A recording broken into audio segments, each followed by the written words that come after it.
Hey guys, in this video we're going to be doing a review of the 2013 Nexus 7. So besides the upgraded internals, which include a better processor, more RAM, LTE, and now a rear-facing camera, the big story here with the Nexus 7 is the display. It's a 1920 by 1200 full HD display, which brings in 323 pixels per inch. So it is going to be impossible for you to see a single pixel on this new display, and I can tell you that this thing is absolutely beautiful. It's crisp and clear, the colors are accurate, and it just looks great. It's going to be great for reading the web or any kind of books that you may be interested in. The rear of the Nexus 7 now has a 5 megapixel camera, and the front of the device now has a 1.2 megapixel front-facing camera, both of which are pretty mediocre.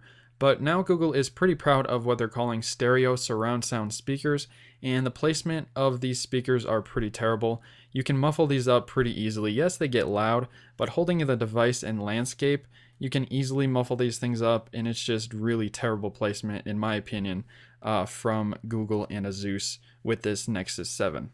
Last year's model of the Nexus 7 was no slouch when it came to opening applications and doing stuff on the actual device, and this one improves on pretty much everything in terms of speed and performance, with the exception of Google Chrome. I've had lots of issues with Google Chrome on Android devices. I'm not really sure what it is. It's just kind of slow and laggy, and I mean, it's a great browser. I really love Chrome on the desktop, but on the operating system in general with Android, it just seems to lag a little bit, and it's just kind of annoying.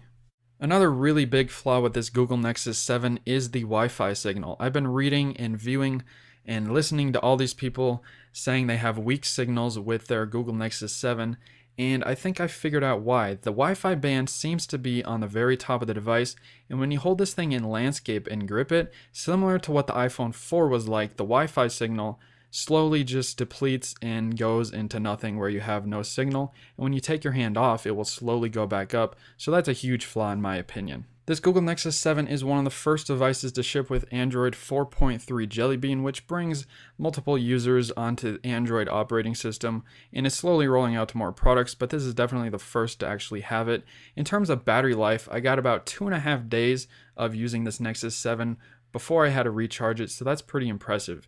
It's also very thin and very light, and I really like this Nexus 7. It's one of the best devices I've used for Android so far. It's quick and it's really fast. The screen is just delicious, honestly. It looks great, and you can find these for $229 for the 16 gigabyte model. You can also find a 32 gigabyte version for $269, and the LTE models are coming later this year. Anyways guys, I will be leaving a link down below the like button on this video of this Google Nexus 7. I hope you enjoyed this review.